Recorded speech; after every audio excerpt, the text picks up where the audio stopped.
Bu ətir soyuq narıncın incəliyi ilə sanki təravət və enerji verir.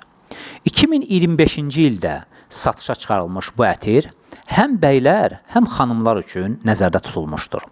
Ətir Orbis kolleksiyasına aiddir. Ətirin adı isə buzlu narıncdır. Sitrus və fujer qrupuna aiddir. Bəs bu ətirdə açılış notları nələrdir? Bergamot, limon və mandarin. Mandarinə gəldikdə isə, görün Rəbbimiz onu nə gözəl yaradıb. Qoxusu burnumuza xoşdur. Rəngi gözümüzə xoşdur. Dadı dilimizə, damağımıza xoşdur. Tərkibi isə C vitamini ilə zəngindir. Məhz soyuq aylarda bədənimizin bu vitaminə ehtiyacı var. Elə isə Rəbbinizin hansı nemətlərini yalan sayırsınız?